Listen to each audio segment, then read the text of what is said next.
Okay, we're going to talk now a little bit about dealing with marital conflict. We're going to start with a model that comes from some folks at the University of Denver back in the 90s. Howard Markman, Susan Bloomberg, and Scott Stanley. And it's based on the notion that dealing with marital conflict is something that's very healthy and very good for couples, and that it actually strengthens your relationship. Here's some basic things that they found in their research. And one of the things that's important here to know is that they did longitudinal research, which means that they followed couples for years and years and years, some of them up to 15 to 20 years, to see what happened to them over time in terms of the way they dealt with conflict. So this is not a one-shot look at 100 couples or something like that. This is following couples and seeing how they communicate and deal with conflict over time. So it's a really good chunk of research here. Here's some of the basic things they found. They found that conflict was a predictor of marital success. Now that may seem simple, but what that means is that they found that it's not really how many good things you can do or how many advantages you have that determine whether you stay married or not. It's how you deal with conflict. And it's not even really the amount of conflict you have, it's how you handle it. So they found, for example, that it didn't matter how great your sex life was or how many dates you had or how many really sweet romantic things you did for each other. What really mattered was how you dealt with conflict. And people who deal with conflict well stay together and stay married. People who don't.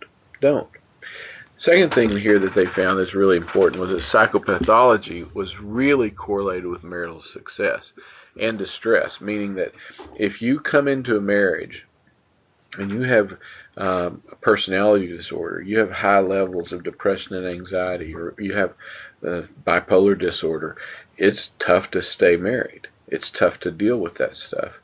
And that kind of makes common sense to most of us. They also found that the more similar people are, the higher their marital satisfaction. You probably already know this, but the old idea that opposites attract is really kind of a myth. Sometimes people who are opposite do get together, but they usually are getting together because they share something in common that the rest of us maybe just don't see. The truth is that most people who have long-term, healthy, happy relationships are way more similar than they are different, because similarities seem to minimize structural conflict. We may have some conflict, of course, because we're similar, but we tend to have more conflict if we're very opposite.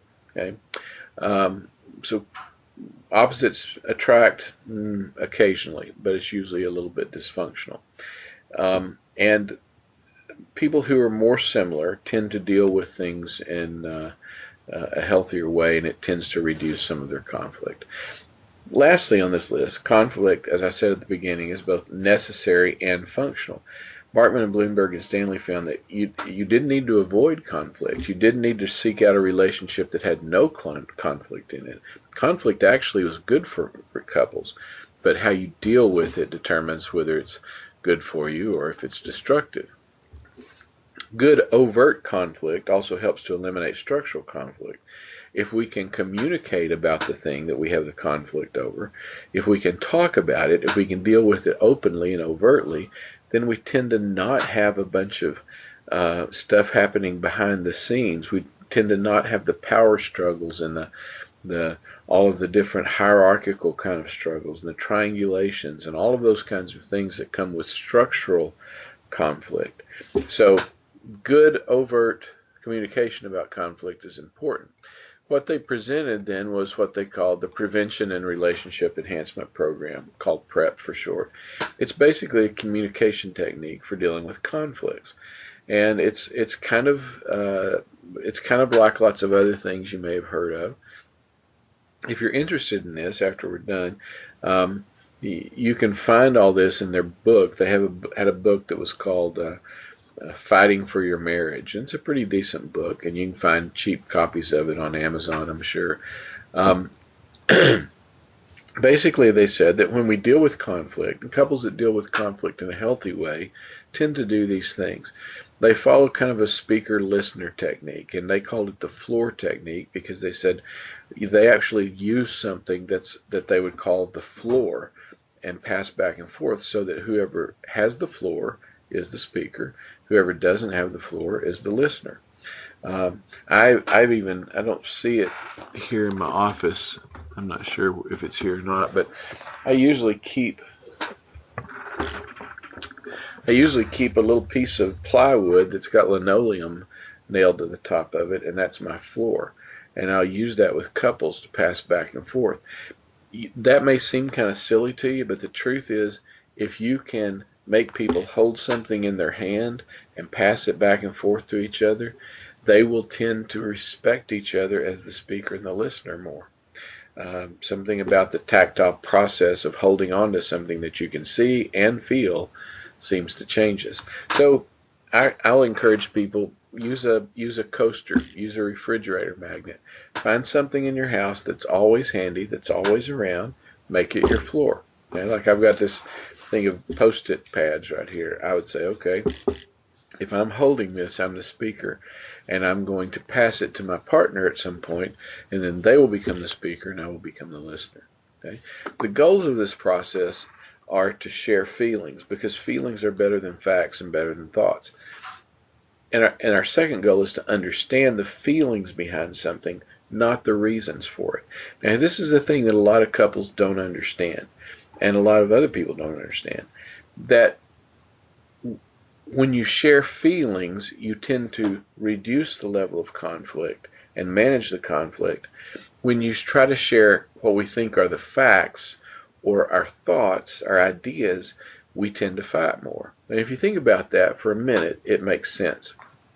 If I say to you, I'm really sad about what happened between us, well, that may not make you feel good, but you can't fight with me about that. If I say, I'm really, really feeling frustrated, again, that may not make you feel good, but you can't fight with me about it. You can't say, you are not frustrated. That would just be stupid, right? On the other hand, if I try to present you a fact, if I say, you lied to me, well, that's a statement of what I think the facts are. You can immediately, when I say that to you, you can immediately say, I did not lie. And we've got conflict. Okay? If I present you an idea, if I say, I don't think you care about us, well, then you can say immediately, well, of course I care. Why would you say I don't care? Of course I care. So it doesn't take long to see that if we throw out ideas or facts at each other, we can counteract those just like that. We can immediately think of something we want to say back to you. But if we lead with feelings, we can't argue with that so much. Now that's really important, because most people think if they're going to reduce conflict, they need to not talk about feelings. They need to get the feelings out of it and just talk about the facts. Men are really bad about that, saying, well, we just need to talk about the facts. Here's the facts. 1, 2, 3. Let's solve the problem. Well, sometimes you can solve a problem that way, but you can't have a relationship that way. Because that's the way you talk if you're a sergeant and you got a bunch of privates that you're watching over in the Army. Or that's the way you talk if you're the boss and you got a bunch of workers. Or that's the way you talk if you're a teacher and you've got a few students that are acting out in your class. But that's not the way you have a marriage. You don't have a marriage by looking at somebody and saying, here are the facts. Number 1, number 2, number 3, here's the solution. You might have a solution, but you don't have much of a relationship. Relationships require that we understand how the other person feels. Okay? And that's troublesome to some people, and it's difficult sometimes. The second thing there, not just sharing feelings, but we need to understand feelings, not reasons. If my wife comes home at the end of the day and she's had a horrible day, and all she wants to do is get something to eat and go in her office and turn on her television and sit in her recliner and not talk to me, because that's what she needs to make her feel better, then that's what's important. What's not terribly important right then is why that happened. Now, if something bad, if she had a wreck or she had a horrible experience with somebody, and I need to know, then she will tell me. Okay? But it may be that what she needs is not to talk to me about what happened or why it happened, but she probably needs to come in and say, I had a horrible day. And what she needs from me is to say, I get it, you had a horrible day. Why don't you just do whatever you want to do, and I'll do the dishes, or I'll take care of the dog, or whatever it is. My job is not to fix her problem. My job is to understand the feelings. Now later on she may say, the reason I had this bad day was so-and-so. And then we can talk about reasons. But typically, if she leads with feelings, what she needs from me is to say, okay, I understand how you feel. And that's usually the most important thing. Be right back.